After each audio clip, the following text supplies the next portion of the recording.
Statements made in this presentation are forward-looking statements that are subject to risks and uncertainties. Actual results may differ materially from those projected. More details can be found in the written materials.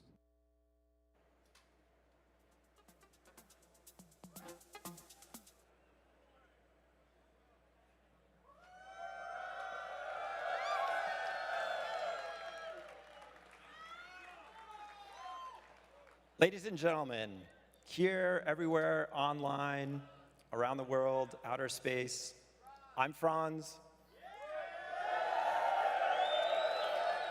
And on behalf of everybody at Tesla, welcome to We Robot. Just want to thank Warner Brothers for hosting us here. As you know, this is the birthplace of many epic films, many of them depicting a vision of the future. We're here tonight to experience that future that is closer than you think. And who better than Elon, right, to show us that future? So it looks like Elon's on his way, so let's welcome him up here.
Welcome. Welcome to the We Robot Party. So we have quite a show for you tonight. I think you're gonna like it. As you can see, I just arrived in the Robotaxi, the cybercab, and there's 20 more where that came from.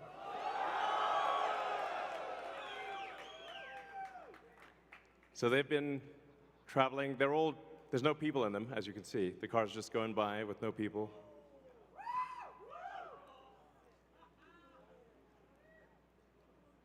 And we have 50 fully autonomous cars here tonight. So you'll see Model Ys and the cybercab, all driverless. You'll be able to take a ride in the cybercab. There's no steering wheel or pedals. So I hope this goes well. We'll find out. So So you see a lot of sci-fi movies where the future is dark and dismal, where it's not a future you want to be in.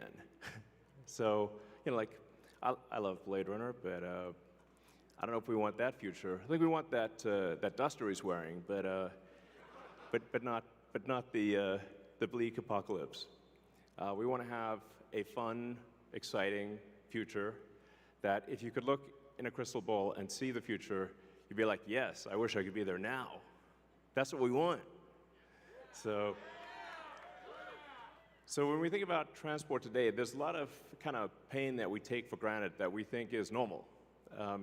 Like having to drive around LA in like 3 hours of traffic. Yeah, and for people that live in LA, I mean, try to get from Pasadena to, El Segundo during rush hour is like, you can fly to, another city faster than you can get to crosstown LA. So, and you have to drive the whole way. Unless you're in a Tesla, of course. Now, Tesla already does quite well at this, supervised self-driving. So supervised full self-driving is actually working quite well. I'm sure there's people in the crowd, you're using that, yeah? So we'll move from supervised full self-driving to unsupervised full self-driving, where the car, you could fall asleep and wake up at your destination. So, but there's also a challenge for a lot of people that cars cost too much. I mean, when you factor in everything that goes into a car, and the car insurance, and the car payments, and the storage of the car, it's very expensive. So with, and you say, like, how many hours a week are cars used? Your average passenger car is only used about 10 hours a week out of 168 hours. So the vast majority of the time, cars are just doing nothing. But if they're autonomous, they could be used, 5 times more, maybe 10 times more. So you could actually, for the same car, would have 5 times as much value, maybe 10 times as much value. There's 168 hours in the week, and like I said, only 10 of them are used for driving. So, and then a bunch of those hours are looking for a parking spot, which is, can be pretty annoying at times. So we want, with autonomy, you get your time back. This is a very big deal. So it's not just it'll save lives, like a lot of lives, and prevent injuries. I think we'll see autonomous cars become 10 times safer than a human. I mean, if you think of times past where there used to be an elevator operator in every elevator, but once in a while they get tired and they accidentally shear somebody in half, So now we have automated elevators. You just get in an elevator and you press a button, and you don't even think about it. And it just takes you to the floor. And if you did see an elevator operator with a big relay switch, you'd be like, that's weird. Now that's how cars will be.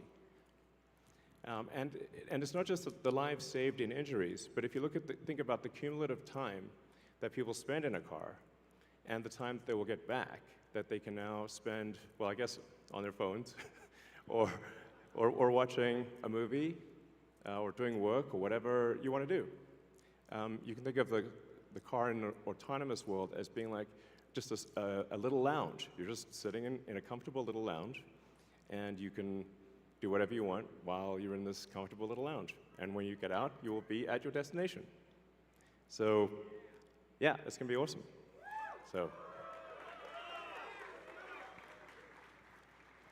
So in fact, I think the cost of autonomous transport will be so low that you can think of it like individualized mass transit. The average cost of a bus per mile for a city, not the ticket price, because that is subsidized, but the average price is about $1 a mile. Whereas the cost of cybercab, we think probably over time, the operating cost is probably going to be around 20 cents a mile. And price, including taxes and everything else, probably ends up being 30 or 40 cents a mile. So yes, and you will be able to buy one.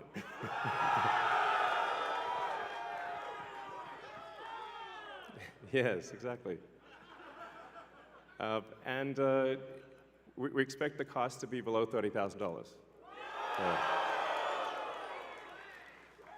And I think there'll be an interesting business model where, like, let's say somebody is an Uber or Lyft driver today, where they can actually sort of manage a fleet of cars and sort of manage, I don't know, 10, 20 cars, and just sort of take care of them like a shepherd tends their flock. You have your flock of cars, and you're the shepherd, and you take care of your flock of cars. I think that'd be pretty cool. I think it's going to be a glorious future. It's going to be really something special. So, yes, good, all excellent questions.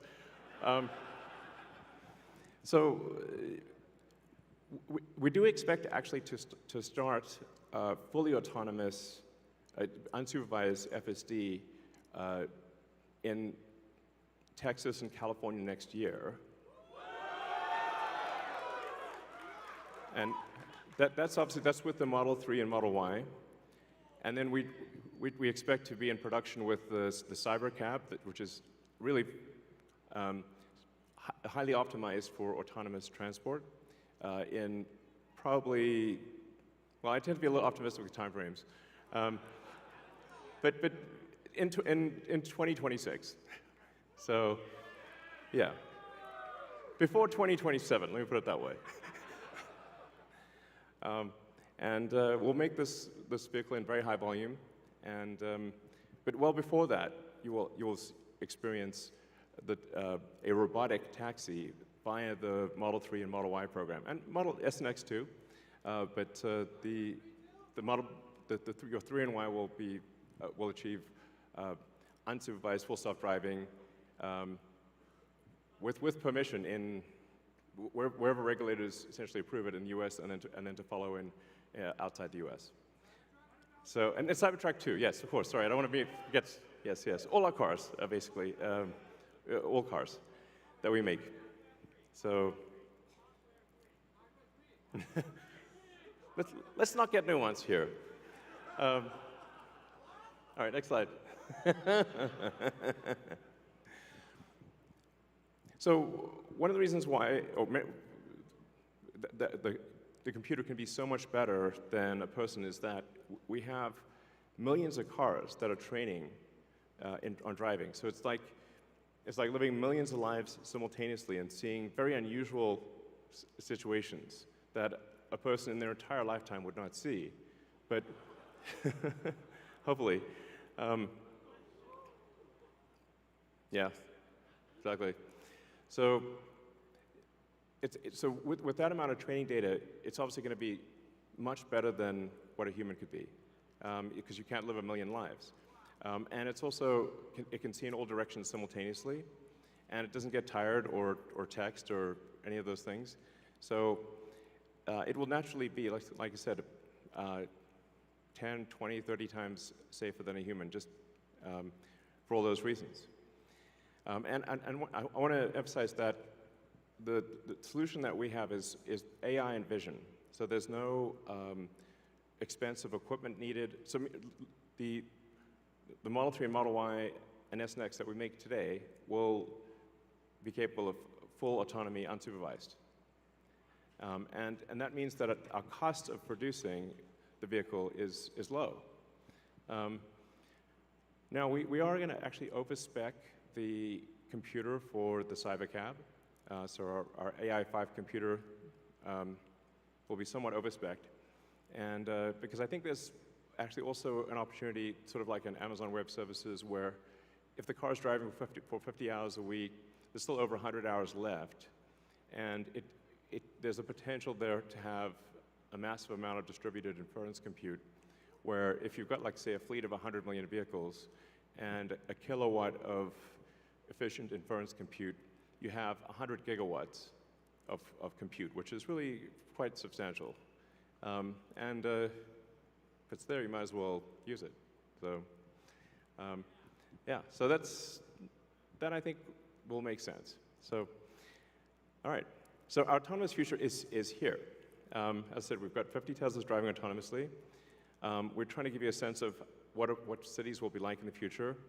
And when you get in, you'll see like it's really quite a wild experience to just be in a car with no steering wheel, no pedals, no controls, and it feels great. And we have enough vehicles here, so everyone should be able to try it out and experience the set that we've built here. It's a very big set, so it's like really, we've used several, I don't know, 20, 30 acres or something like that. It's really big. So it goes on, the ride's long. And we set it up to feel like a ride, like a park ride. So it'll be cool, and you'll get to experience it tonight.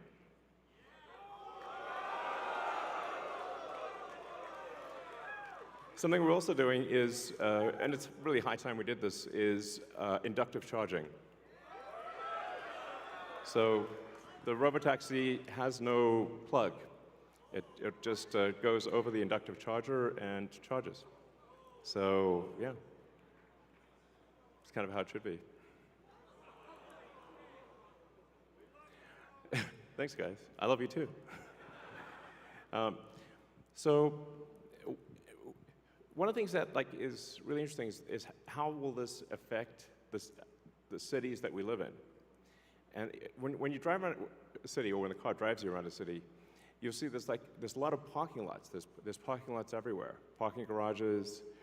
So what would happen if you have an autonomous world is that you can now turn parking lots into parks. And so we're taking the ing lot out of parking lot. You're welcome. So there's a lot of opportunity to create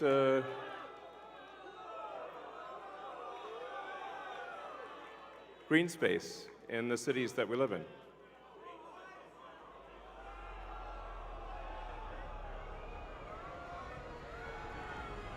So that would be quite fantastic. Oh, and also, what happens if you need a vehicle that is bigger than a Model Y?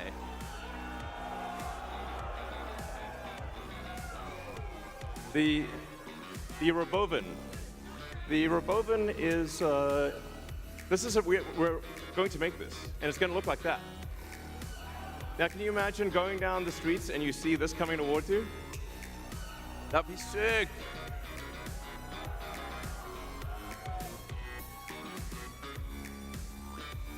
So this can carry up to 20 people, and it can also transport goods.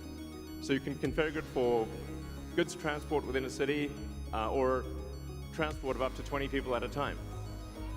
So this is gonna, the Robovan is what's gonna solve for high density.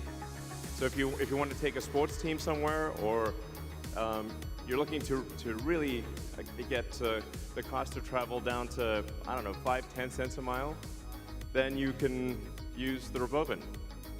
Some people call it the Robovan, but so yeah. One of the things that we want to do, and we've seen this with the Cybertruck, is we want to change the look of the roads. The future should look like the future.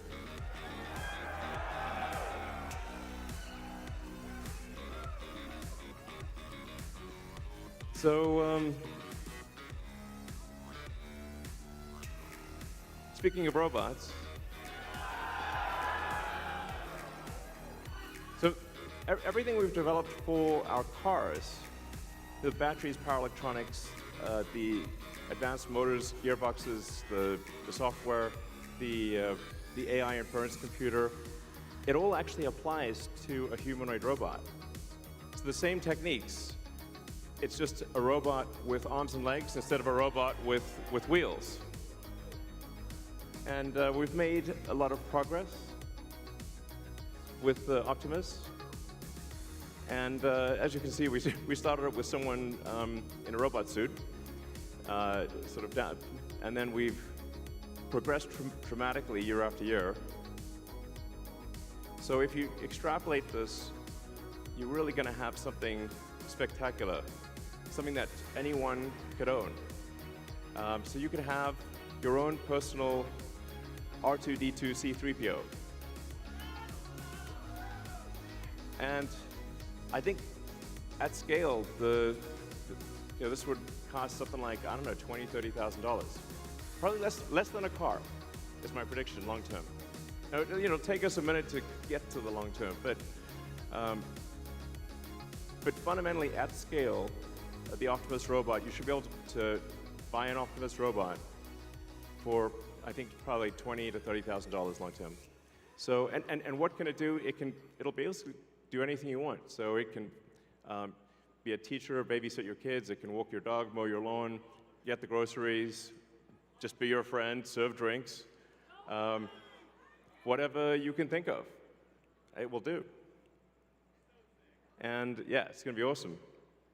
I think this will be the biggest product ever of any kind. Yeah.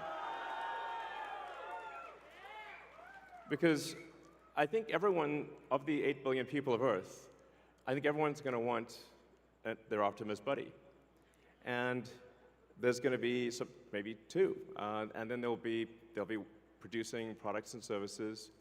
I predict, actually, provided we address risks of digital superintelligence, 80% probability of a good outcome.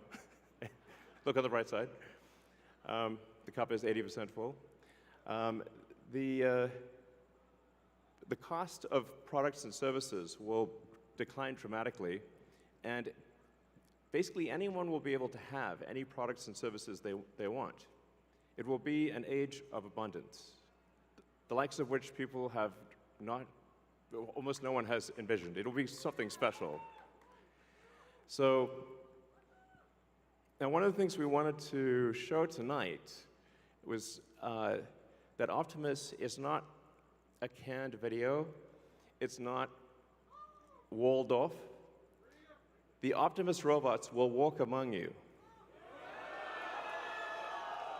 Please be nice to the Optimus robots. So you'll be able to walk right up to them, and they'll serve drinks at the bar. And you'll directly, I mean, that's just, it's a wild experience just to have humanoid robots, and they're there, you're just in front of you. So, yeah, with that, let's party.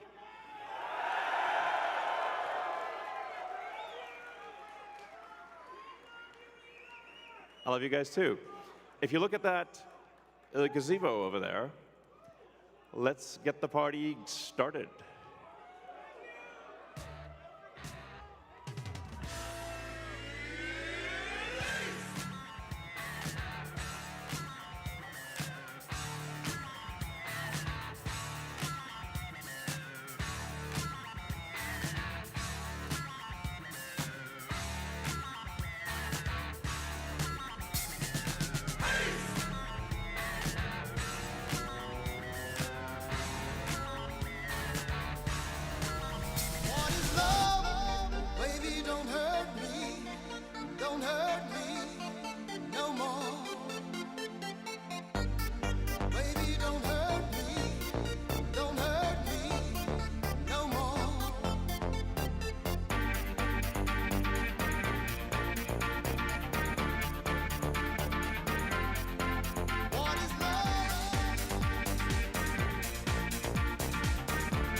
Hello, everyone. Midwest is currently prioritizing VIP rides.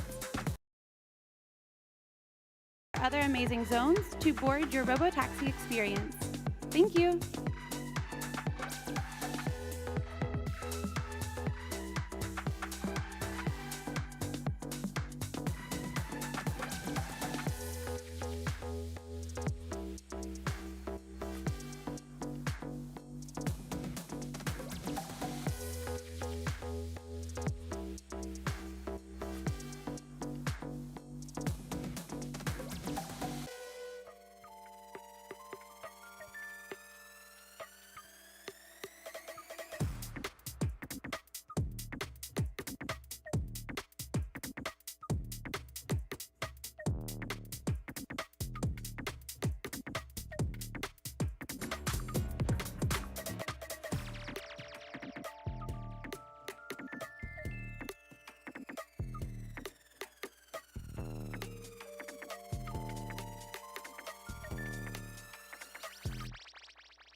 The rain could, the rain could.